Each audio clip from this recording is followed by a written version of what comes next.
Hi there, and welcome to this session on automation in the cloud for the reluctant IT professional. It's really nice to be here today virtually, although it would have been much nicer to visit Scotland for a real in-person event, but I guess that will have to wait until next year. Well, you never know. Definitely don't run away if you're not an IT professional. So if you're a business user or if you're a developer, you might still learn something in this session. If you've been around running PowerShell on Windows or on other platforms maybe, and you've been using PowerShell to automate things on your workstation, on a server or somewhere else in a virtual machine, I'm going to teach you in the next 45 minutes how to use your PowerShell skills in the cloud, because there are quite some possibilities to do more or less the same thing if you want to run something unattendedly in the cloud. It's going to be an introductory session, so if you've been running PowerShell in the cloud for already quite some years, there's a fair chance you will not learn that much, but bear with me. I'm also going to touch upon the Power Platform, and that might be something that is still a bit new for you. So let me get myself out of the way for this very important service announcement, I guess. First things first. And you've probably seen this slide already a few times today, but still, without sponsors like these events would not be possible. So a very big thank you to all our sponsors. Just a little bit about myself. My name is Thomas Vochten. I'm a technology evangelist with the Kronos Group, which is a large technology group in Belgium. I'm also a Microsoft MVP, which basically means, I like talking a lot. I'm also the president of the Belgian Information Worker User Group. That's a whole mouthful, I realize that. And we have regular events focused on Microsoft 365 and related technologies. And we also organize Collab Days Belgium, and that was the event formerly known as SharePoint Saturday Belgium, which was always quite a success. If you've got any questions afterwards, feel free to ask them, of course, and you can always contact me later on with any additional questions that you might have. And I'm a fairly active Twitterer, so through Twitter might be a good idea to reach me. All right, so a wise man once said, if you find yourself doing something more than once, you should automate it. And I've tried to make that part of my, it's a little bit of my motto, I guess. So it doesn't only make your life easier, but it's also a great learning opportunity. Automating things was basically the way I learned to do PowerShell functions or Azure DevOps or GitHub Actions to deploy my static website to production. I mean, automating should be a goal in your life if you're serious about IT. But I probably don't really have to convince you about the benefits of automating stuff. So what are some examples of what we could automate? My background is SharePoint and Office 365 or Microsoft 365, I should probably say. So I've tried to list a few opportunities where you might want to automate things that you would normally or usually do manually. For example, Microsoft Teams creation. As you know, or you might not know, if you want to have new teams in your organization, people can just click in Teams on create me a new team. And that might not necessarily be what you want. So Microsoft Teams creation is also going to be the stuff we will be doing in the demonstration. So I'm going to show you different ways to create teams with PowerShell to get new teams provisioned. And well, you might keep that simple, just a few lines of PowerShell, or you might go something, create a real application and create some kind of provisioning engine if you want. Some other examples, typical examples, license management. We don't like to go to the Microsoft 365 admin portal and assign licenses all the time manually, especially if you're a big organization where people come into the company, leave the company all the time. It's not really what we want to do. As IT professionals, we tend to be quite lazy, and I think that's a badge of honor. Reporting and auditing. There are quite some cool reporting and auditing mechanisms available to us out of the box, which is nice, but usually they don't do exactly what we want. Monitoring, good and more advanced business scenarios, and the one underneath is something that I found very useful at a certain customer. So when a user leaves the company, let other users know which shared documents they will lose access to. Because by default, you've got your OneDrive, and you're not supposed to share stuff from your OneDrive in a, let's say structurally. It's not to be used as a team file share or something, but many people use that way. So it's not always easy to know what is shared there. So we created a workflow that when a user left the company, we could mark the user as disabled or whatever, and then other users who had access to documents within their OneDrive would get a notification when the user was leaving the company. So that's something that you might automate. Now, how did we typically do this? Dotraditionally, we used scheduled tasks, of course. And I really use those a lot, especially in the on-prem world. And I've been doing on-prem for quite some time, almost 25 years almost. But is there something wrong with Task Scheduler in Windows? Not really. I've used it a lot. And I also used Task Scheduler to automate very complex tasks that were running across different servers. It's all possible. And it's not necessarily wrong, but it's maybe not the best technology to use in the cloud. Now, of course, if you're running a Windows server as a virtual machine in Azure or any other cloud platform, you might still want to use a task scheduler in Windows. Again, there's nothing really wrong with it. There's still a place for running scheduled tasks in a Windows VM, even in the cloud. For example, if you've got certain dependencies that can only be installed on a Windows server, but there are other ways, of course. Also, don't underestimate the more consumer-focused platforms like Zapier or Microsoft's own Power Automate. They can also be very powerful, but are not really the scope of this session. And they're still powerful. Some people I know run a whole web shop based on Power Automate. So also, if this and that, Zapier, stuff like that, don't underestimate this. But if we're looking at the Microsoft Cloud, what are some typical possibilities that we have at our disposal or technologies? We talked about scheduled tasks, can still have their role, but there are other possibilities within the Azure ecosystem. Because if we're talking about Microsoft Cloud, if we're talking about IT professional stuff, we usually end up in Azure. First one, Azure Web Jobs. And there might be a few technologies on this slide that you haven't heard about if you're an IT professional, because some of them traditionally have been more focused towards developers. Azure Web Jobs is one of them. Azure Web Jobs is a part of Azure Web Apps. Now, if you're an IT professional, you might not necessarily have an Azure web app lying around somewhere to do administrative tasks. That's probably why you might not have heard about it. But it's quite powerful, and you can use Azure Web Jobs to run PowerShell. Of course, if you have a production website running in Azure Web Apps, don't put your PowerShell automation tasks inside of an Azure web app. That's meant to be for production. You know what I'm saying. So that's quite interesting, but it's not widely used actually, in my opinion.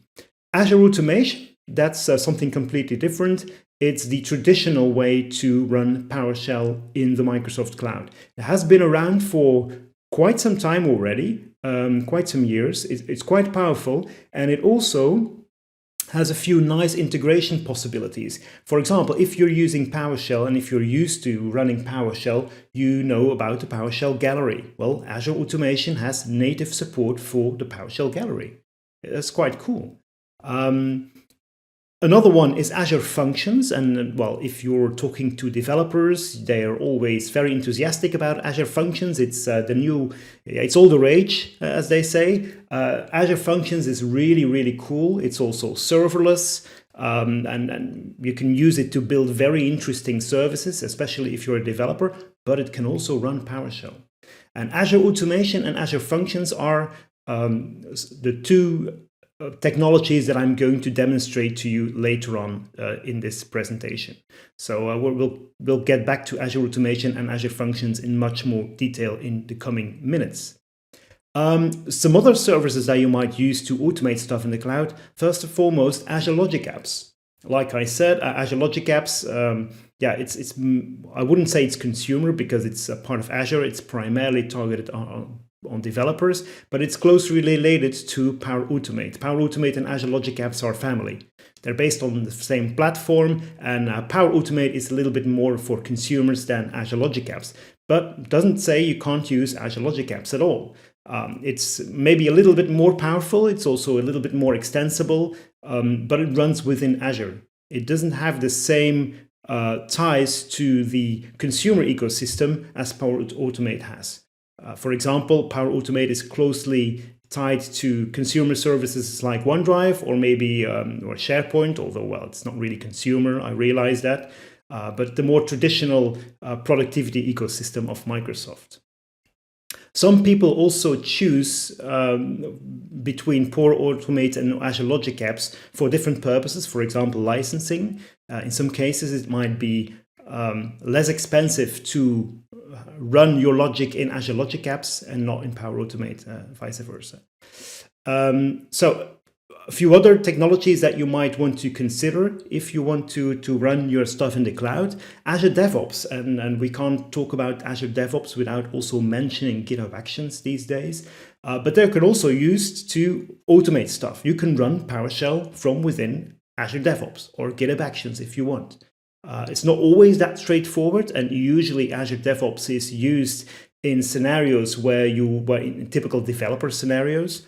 But even if you're using PowerShell and you're developing your own module, for example, in PowerShell that you want to publish to the PowerShell gallery, well, if you check in your code all the time and you have to publish your module to the PowerShell gallery all the time manually, it's not really convenient. So Azure DevOps might be able to automate this. So every time you check in your code, automatically everything gets packaged as you want, with documentation and everything, and published to the PowerShell gallery automatically. It's also automation. And GitHub Actions can do more or less the same thing.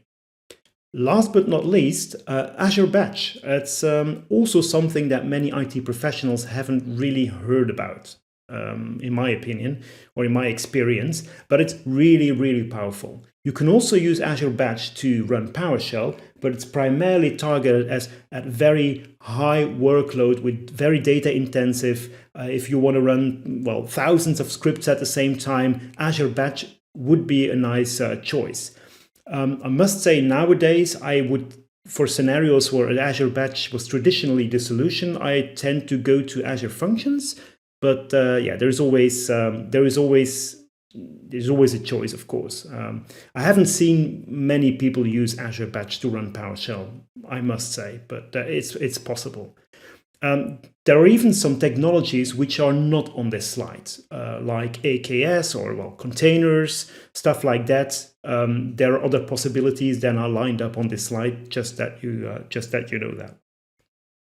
The big question, of course, because we've got all these choices, is a very traditional one, especially if you're coming from the Microsoft 365 or Office 365 world, when to use what.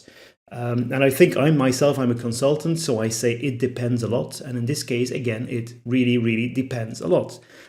Depends on your requirements, of course. If you just want to have a very simple PowerShell script, a few lines, well, why just not put it in Azure Automation? That's relatively simple. You can just cut and paste your code in. Why not? Could be a good idea. But there are other scenarios or other points that you might consider. Flexibility, for example.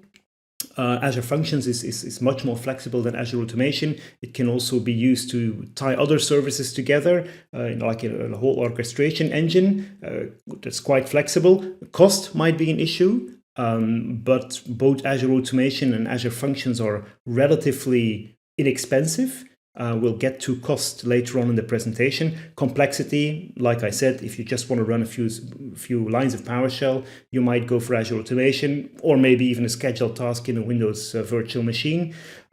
Resilience, orchestration, security, all comes into play. Triggers, quite important. So if you want to run something in the cloud, it has to start at a certain point in time. And a trigger defines when that is. Is that time-based? I mean, every night, every week, every month, every year? Or is that based on something else that happens? If someone does something, or if we disable a OneDrive account, maybe start something up in PowerShell. That's the different triggers, and those triggers tend to be different depending on what service you go for.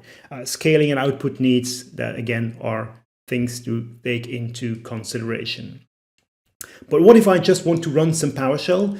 My advice, apart from the scheduled tasks, of course, is, well, it's probably a good idea to choose between these two technologies, Azure Automation and Azure Functions.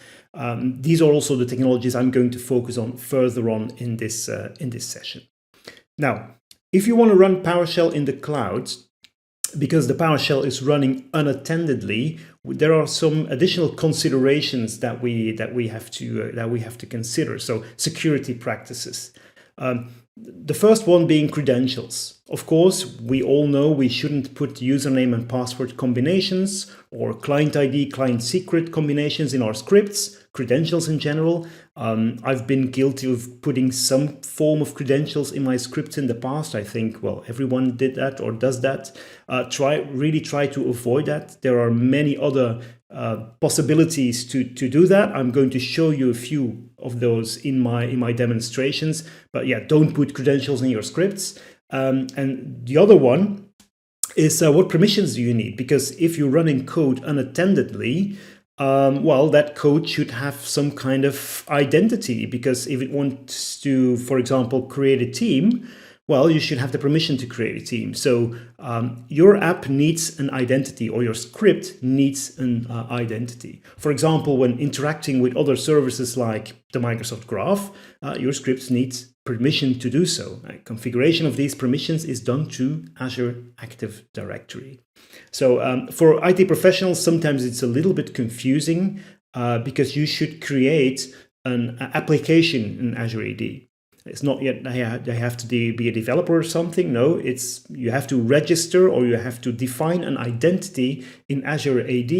We call that an application, and grant it certain permissions. And the screenshot on this slide, I've granted my application permission to, for example, create teams or read user information. Those are quite basic permissions. Well, the user.read is quite basic. And then for some of these scenarios, you have to consent as an administrator to do that for your whole tenant. But that's important. So authentication is done through a application registration in Azure AD. That's something you should do, for example, if you want to run PowerShell as an Azure function. And then the authorization part is what you see on the screen, where you grant permissions to your application to do certain things. This is the Microsoft Graph, but for other technologies, there are different mechanisms involved.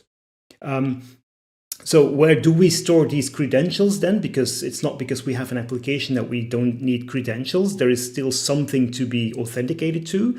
That might be a username and password if you want. I'm using that too. That might be a client ID and a client secret, which is effectively also more or less a username and password.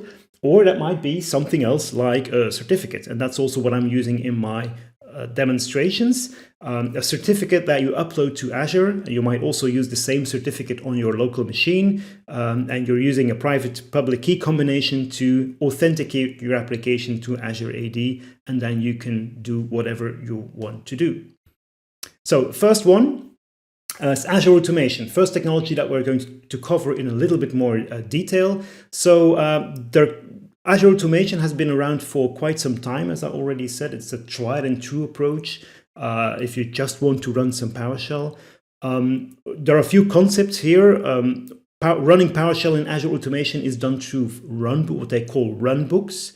And the nice thing about Azure Automation is that it has Runbook, but also PowerShell gallery support. So a runbook is a collection of PowerShell scripts that is ready-made and you can download from the internet. And the PowerShell gallery is the same. It's the real PowerShell gallery, but integrated in Azure Automation. The cool thing about Azure Automation is that it also has helpers for using variables and other dependencies. So if you want to use your, for example, your username and password, if you want to store that, if you don't want to store that in your script and you want to store that in a secure way, well, you can put that in Azure Automation and refer or to that secret from your code. I'm going to show you how that works. Azure Automation can do much more than just run PowerShell. It also has configuration and update management capabilities for running or for scheduling Windows updates, for example, across your IaaS infrastructure, your virtual machines. It's not the scope of this session, but just that you know that this is possible.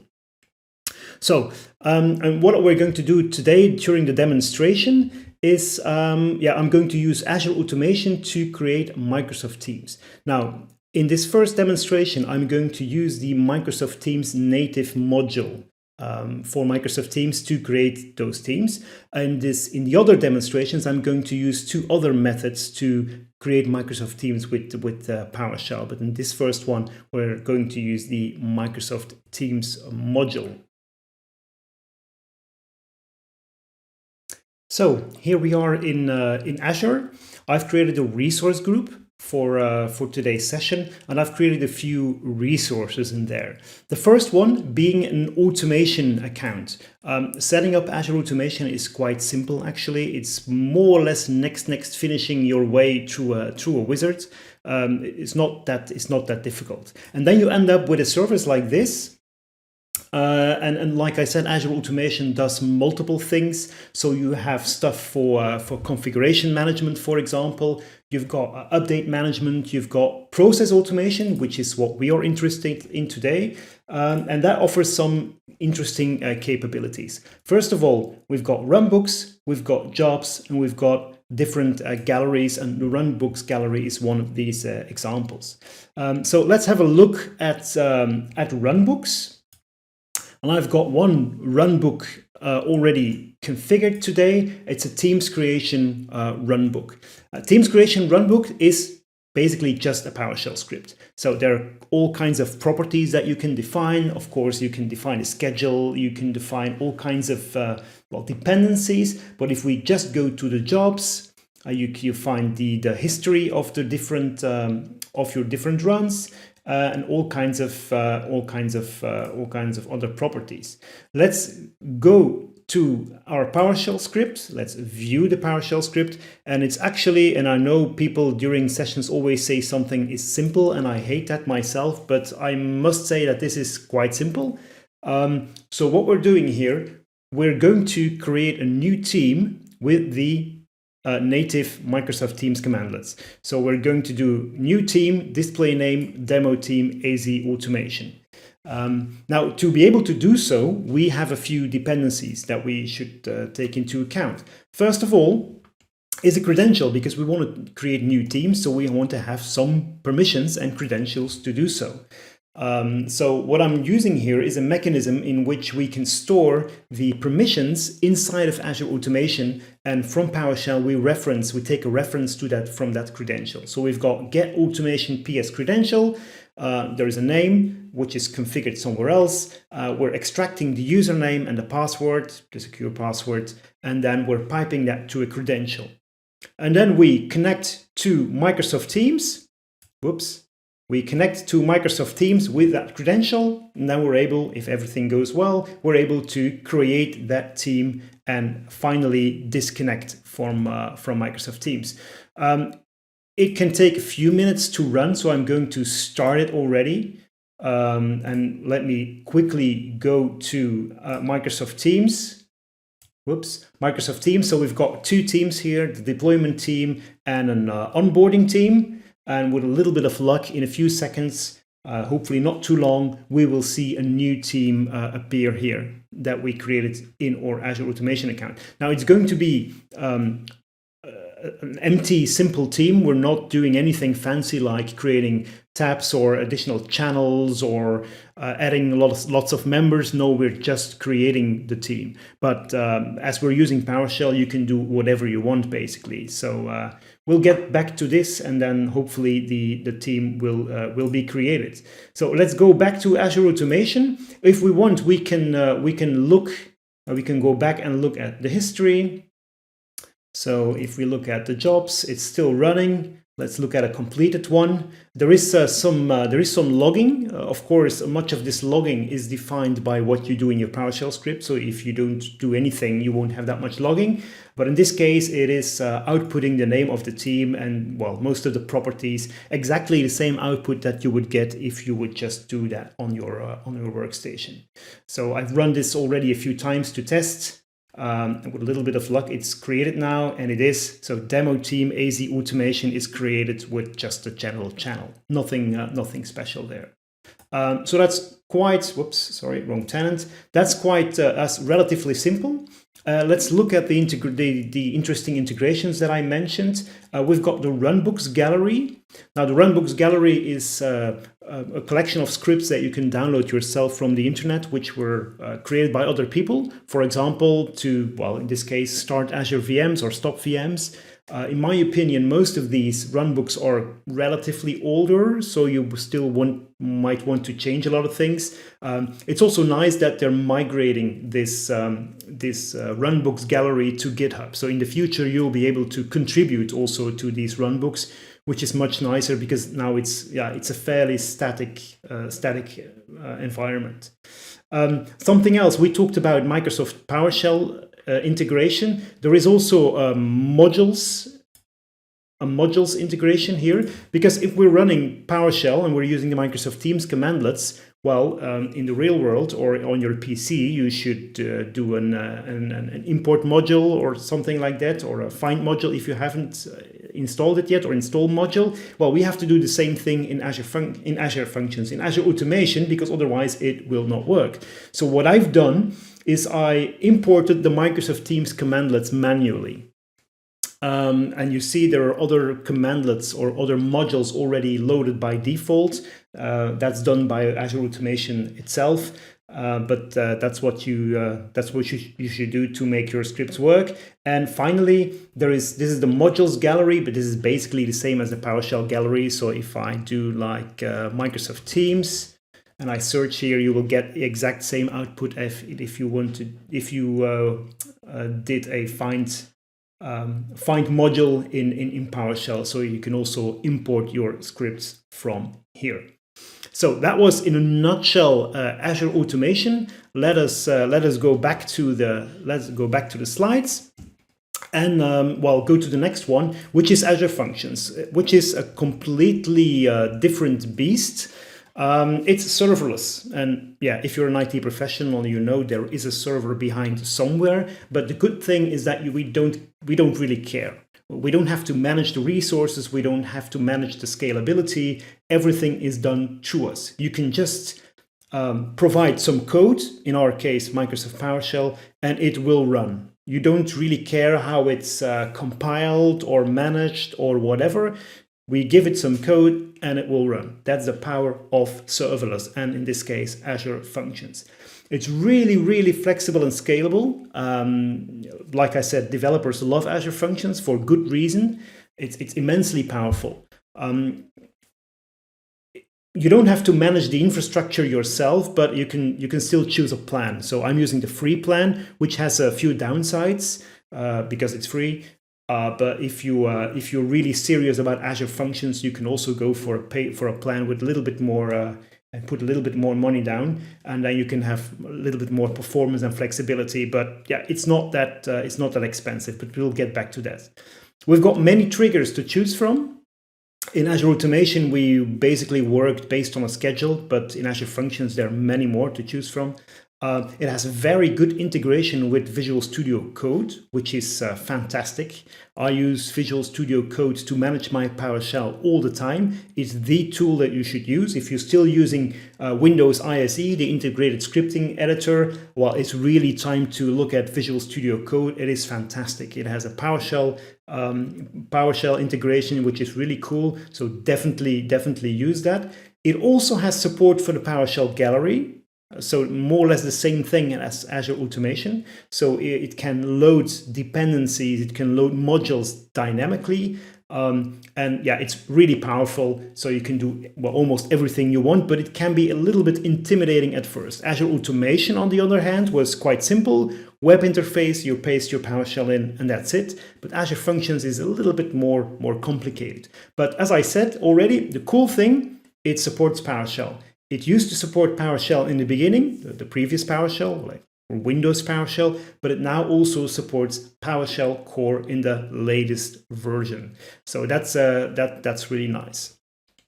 So in the next demonstration, what I'm going to do is I'm going to create a team again, but we're not going to use the native Microsoft Teams commandlets. No, we're going to use two other ways to do that, or one other way, through Microsoft Graph. Now, Microsoft Graph is the most powerful API of Microsoft. You can use it for lots of things, but also to interact with Microsoft Teams. And we're also going to use another module, or another PowerShell module that you might be, or hopefully are familiar with, which is the PnP PowerShell library. And we're going to use that module to do a little bit of very basic reporting on Microsoft Teams. So let's see how that looks. So I'm going to Azure Functions now. I'm sorry, I'm messing it up. Go back to my resource group, Azure Functions, and I've defined a function app. Now, defining a function app, again, is not that difficult. It's, again, next finishing your way through a wizard. There is a little bit more choice involved than with Azure Automation, but it's quite simple. And then you're able to define a few functions. I've got two functions. One is called Teams Creation, and one is called Teams Reporting. So this one is using the Microsoft Graph, and this one is using PnP PowerShell, which is probably also using the Microsoft Graph behind, but that doesn't really matter now. So let's go to Teams Creation. It can take a while before this function will be executed because I'm loading a few dependencies. So before we talk about what we see here, I'm going to execute the function, because hopefully when I stop talking, the team will be created. So let's go to test and run. Again, I'm doing this manually. In the real world, you will not be starting this manually. There will probably also be some parameters involved, which I'm not using right now. I'm just hard coding a team now with a hard coded name. Again, in the real world, we would do something different. But this is for demonstration purposes. So let's run this code. It will give some output here, and then it will do its work. Just to show you, let's go to Microsoft Teams. We have just one team created here with Azure Automation. The aim is to have a second one here that is created through Azure Functions. Let's go back to Azure Functions. And we also have another one, Teams Reporting, that will be used to get some information on the teams that we have in our environment. For authentication purposes, what we're using here is I'm not using a username password combination, I'm using a certificate. So there are many options here, but let me go to TLS SSL settings and private key certificates, and you can see that I've uploaded a certificate here, and that certificate has a certain thumbprint or certain characteristics. I'm using those characteristics to log on to the system as an admin user to be able to create this team. So that's how the how the authentication works. If we go to Azure Active Directory, because this is the Azure Functions part, if we go to Azure Active Directory, you can see that I've registered two applications, a Teams creation application and a Teams reporting application. And this is how these are tied together by means of the certificates. So if I go to API permissions, you can see what I've shown you before on the slides. This application has the right to read user information, but also to create teams and a whole lot of other permissions that it needs. So that's how that works. Of course, a certificate, there is always two parts, a private and a public part. So also in the application, we've defined the same certificate. So that's, again, how this is tied together. I'm also, while developing this Azure function, I'm also using Visual Studio Code, and I'm also using the same certificate on my personal PC to also make that work when I'm debugging. Let's go to Visual Studio Code, where I have created these functions. So I've got the same two functions here. I've got Teams creation and Teams reporting. Now, if you look at the structure of the project that we have in Visual Studio Code, don't be intimidated. So you don't have to create all this code yourself. No, this is done through a Azure Function extension, which you can install on Visual Studio Code. So if you want to have a new Azure function, it's just a matter of clicking a button, creating the function, filling in some information like the trigger that you want to use or the name of the function, and that you want to use PowerShell, and that's more or less it. So let's look at these functions. First, let's go to the Teams creation function, and we've got just a few files here. Some of them I even don't really need, but what we're interested in is the run.ps1 file. This is the actual PowerShell, and it's the same PowerShell that you briefly saw in the web interface. Now, there is a little bit of code in the beginning, just because it's Azure Functions. I'm not really using this here because I don't have any parameters. I'm doing nothing dynamic. It's all hard coded, but I left those in. And this is where the Teams creation logic begins. So again, we're not using the native commandlets. We're using the Microsoft Graph to create our team in this case. So we've got connect mg graph. We've got a few parameters here like tenant ID, client ID, and then we have the certificate thumbprint. And that's how the authentication part works. So this is the same certificates that we saw earlier. And that's how this PowerShell function is tied to the Azure AD application, and it has the right permissions to create our team. We select a Microsoft Graph profile beta because of reasons, because of what we're doing later on. Then we specify some Teams creation arguments. Looks a little bit intimidating maybe, but it's all nicely documented. So we specify the name of our team, demo team, AZ functions. We're adding a few owners. In this case, this is my user ID. And then we say, yeah, well, new MG team with these parameters, and then the team will be created with a little bit of luck. So that's relatively simple. Again, some additional code here because it's an Azure function. This came with the template. Same for Teams reporting. I'm not really going to run this today, but just to illustrate you of the different possibilities. Again, some boilerplate code created by Azure Functions itself, and then we have our own script, which is using PnP PowerShell. So we connect to PnP Online, again, in the exact same way with the certificate thumbprint. And then we get a list of teams and we output that list of teams. I didn't say it would be fancy, right? So it's just it's text-based list of teams. Again, in these two functions, we're using commandlets like this one, connect PnP Online, which are coming from different modules that we're not importing them here like you would normally do in a PowerShell function on your PC. So that's why we have this requirements.psd1 file. That's also created for you automatically. And if we go to that file, you're able to specify some dependencies. So every time your Azure function starts, it will load these dependencies, or it will check if it has these available. So by default, you've got some Azure dependencies here. I've removed those because I'm not using Azure, and I added some very specific dependencies here. P&P PowerShell, I'm using a very specific build, or again for reasons, and some Microsoft Graph commandlets or modules. You can also do Microsoft.graph and don't specify a version, which will load like 800 megabytes of DLLs every time you start your function. I quickly realized that, and to make it a little bit more interesting and faster, I decided to just import the stuff I needed. So that's also a possibility.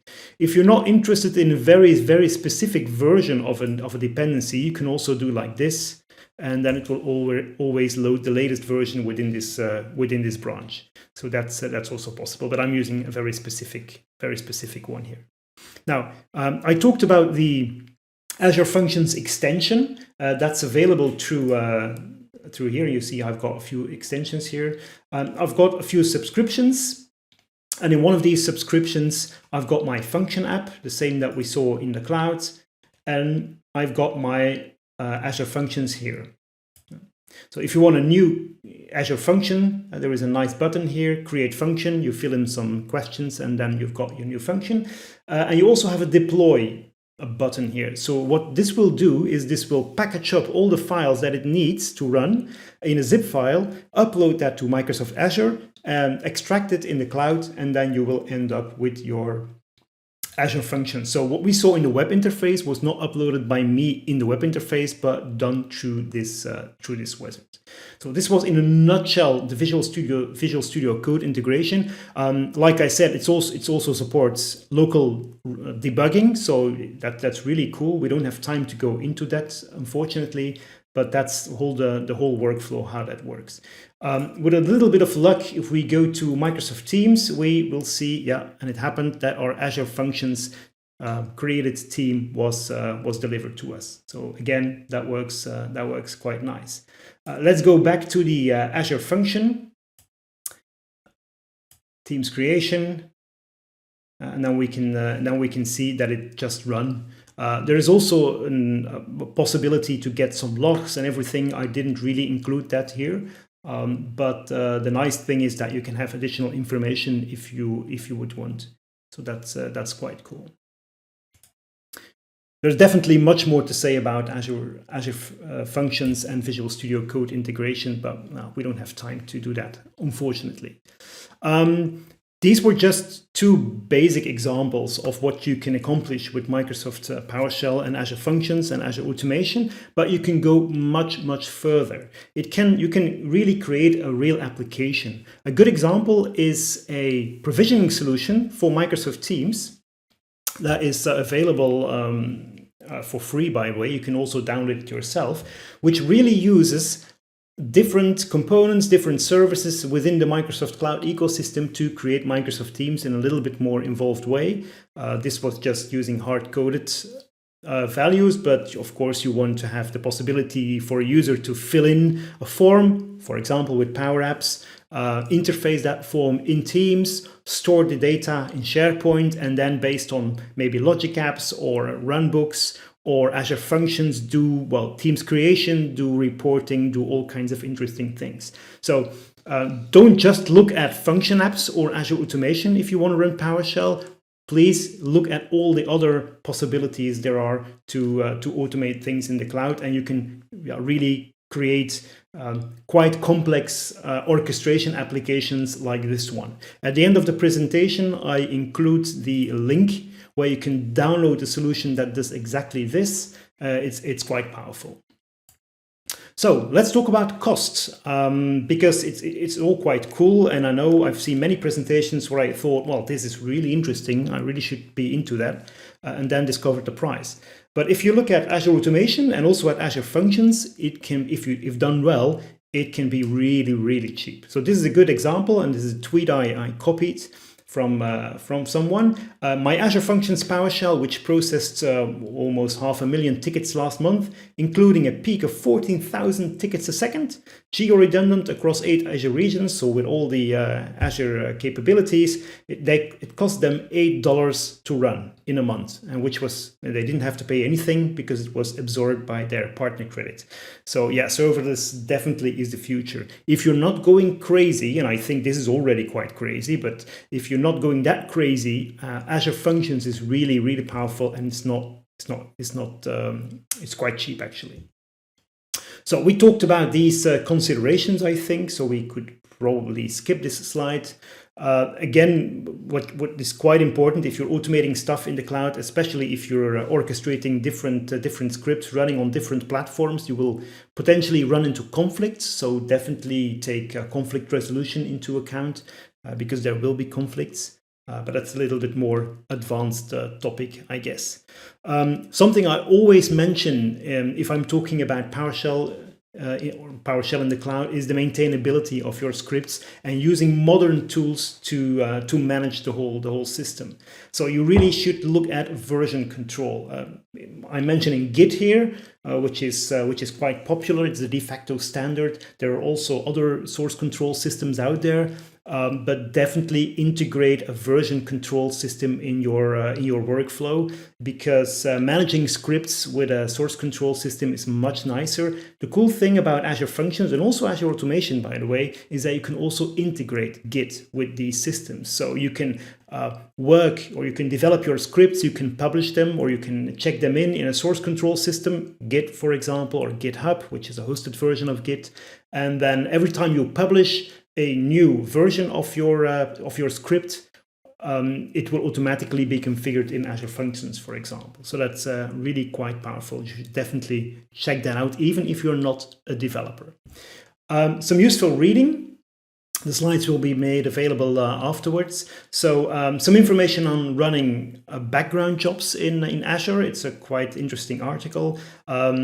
How to use PnP PowerShell in Azure Functions. That's a quite new article. It mentions a few tricks that I also had to use to make it work reliably. And then finally, the link to the provisioning engine sample application with all the different Microsoft Cloud services that I mentioned.